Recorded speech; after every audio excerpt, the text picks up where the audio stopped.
What is more important, security or liberty? What is preventive detention and why it is being used again and again? And what are the safeguards of us citizens available against it?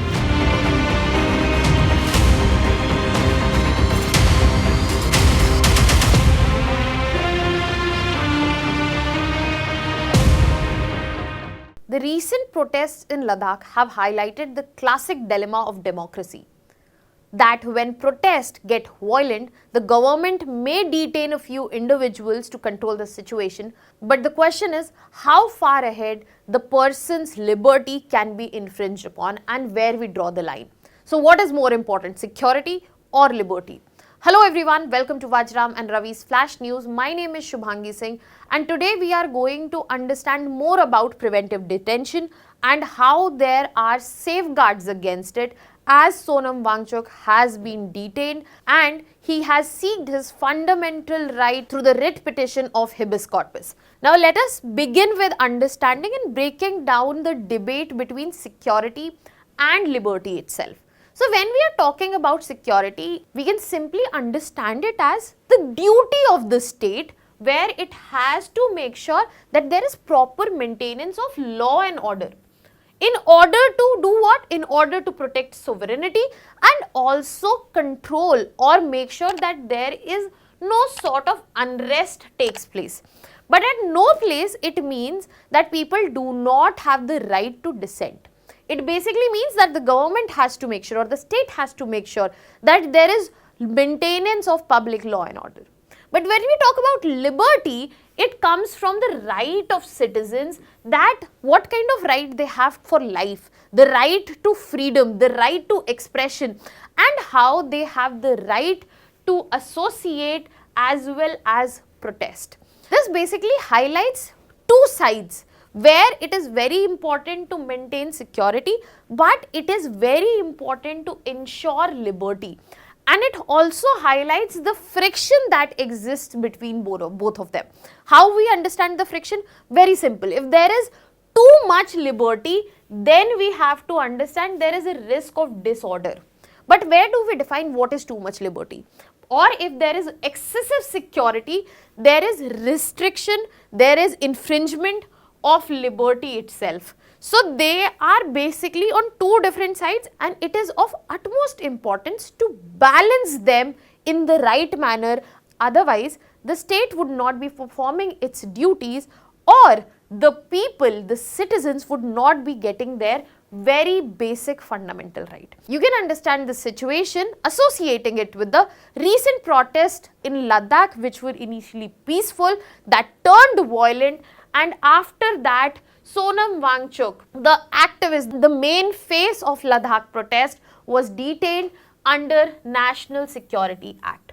This was basically a case of preventive detention. Now let us try to understand that. Because preventive detention is the main legal tool which is used in such situations, let us try to break it down. Exactly what it is and why it is used at all, why it is present at all.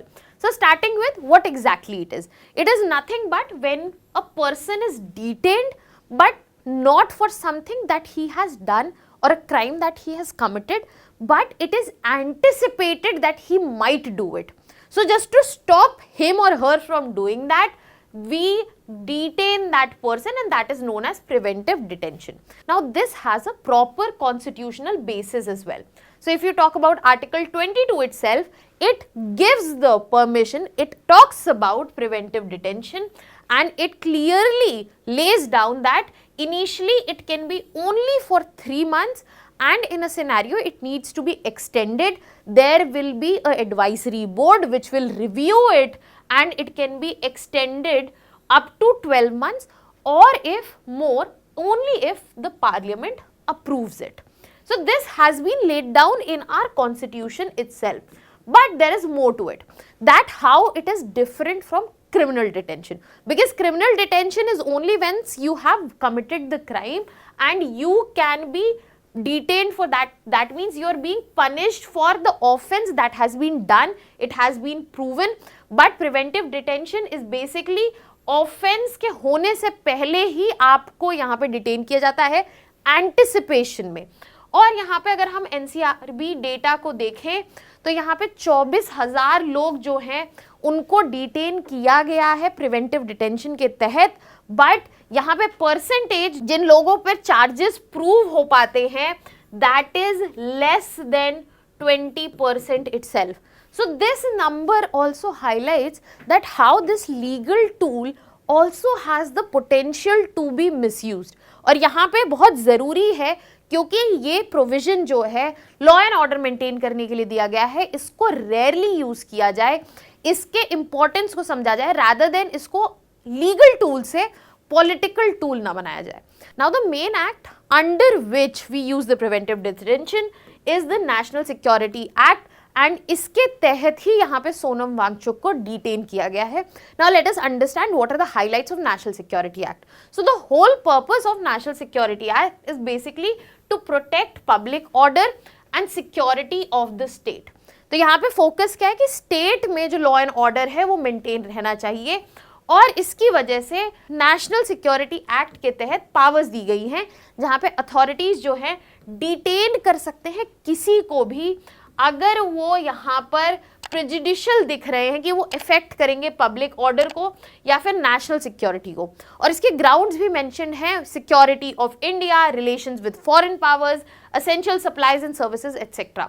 In this very context Sonam Wangchuk को relate किया गया है security of India and relation with foreign powers, जिसको यहाँ पर उनकी wife जो है फाइट कर रही है through the petition of habeas corpus. Now this is where NSA is giving the legal tool, but our constitution also gives us tools to make sure that there are safeguards against such tools. उनके बारे में भी हम बात करेंगे, but let us understand in detail about the detention under National Security Act. So the detention can be only up to 12 months. It has to be reviewed by advisory board every 3 months. और अगर हम बात करें national security act के provisions को जैसे implement किया गया है तो हमने देखा है कि यहाँ पे प्रोटेस्ट लीडर्स हो गए, एक्टिविस्ट हो गए, कम्युनल वायलेंस के सस्पेक्ट्स हो गए, यही लोग हैं अक्सर, ये पैटर्न देखा गया है, उनको डिटेन किया गया है. जैसा कि मैंने एग्जाम्पल दिया है Sonam Wangchuk, because he is the face of Ladakh protest, he has been detained for the activities that has been done from his end itself. Now let us understand that how and what are the safeguards that are present especially against preventive detention and its misuse.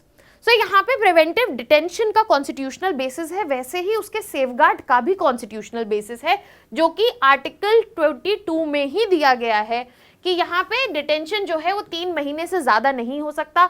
अगर होगा तो advisory board of जजेस जो है उसको approve करेंगे. Other than that detainee जो है उसको प्रॉपर इंफॉर्मेशन देनी पड़ेगी. Detainee must be informed that what are the grounds of detention. But यहाँ पे फिर भी अगर कोई पब्लिक इंसाइटेशन हो सकता है तो यहाँ पे एक्सेप्शंस भी दिए गए हैं. And most importantly the preventive detention के थ्रू जो डिटेनी है उसको रिप्रेजेंटेशन भी अलाउड है यहाँ पर. So these are the constitutional safeguards that have been given. Other than that, we also have judicial safeguards. What are those judicial safeguards? We have the provision that court can review the detention order कि वो relevant है या proximate facts पे है भी या नहीं. तो यहाँ पे कोर्ट के पास ये रिव्यू करने का प्रोविजन है. Furthermore, अगर हम रिट पिटिशंस की बात करें तो उनमें से एक जैसे कि habeas corpus, can you tell me in the comment section which are the other writ petitions and which article and in which article these are mentioned.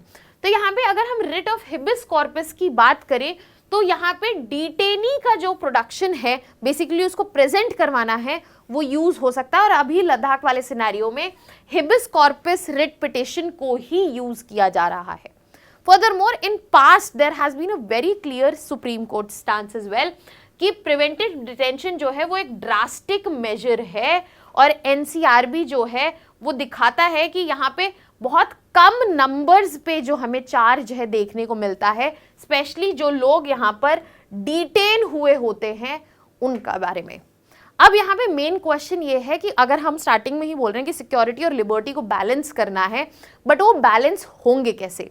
तो यहाँ पे सिक्योरिटी और लिबर्टी को बैलेंस करने का सबसे पहला और फंडामेंटल तरीका है ट्रांसपेरेंसी लाना.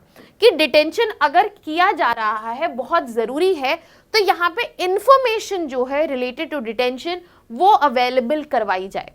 NSA is very important for the national security, but उसका यूज जो है वो ब्रॉड और वेग ना हो, बल्कि नैरो और स्पेसिफिक हो, वो यूज किया जाए। रेयरेस्ट ऑफ रेयर केसेस में रूटीन प्रोटेस्ट एक्टिविस्ट के अगेंस्ट यूज ना किया जाए।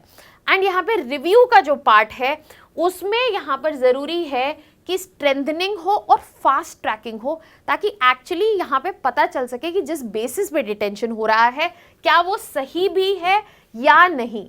इसके अलावा ज़रूरी है कि लीगल एड और प्रॉपर मेडिकल चेक्स हो, ताकि जो डिटेनीज हैं उनके पास प्रोविजन हो काउंसिल और मेंटल हेल्थ और हेल्थ मॉनिटरिंग का, because as we saw there are number of cases जहां पर जो डिटेनीज हैं उनके चार्जेस जो हैं प्रूव भी नहीं होते हैं। And an important role can be served by parliament as well as civil societies, because इनके थ्रू एक क्रॉस चेक बना रहेगा रीजंस पर, आउटकम्स पर, नंबर ऑफ प्रिवेंटिव डिटेंशन पर, and specially arbitrary state power क्या वो यूज, एक्सरसाइज और मिसयूज तो नहीं हो रही है। I hope you got clarity about NSA preventive detention and the safeguards against it. Now let us look at a practice question before we end this session. Please put down the answer of this particular question in the comment section. That was all from our side. Thank you so much.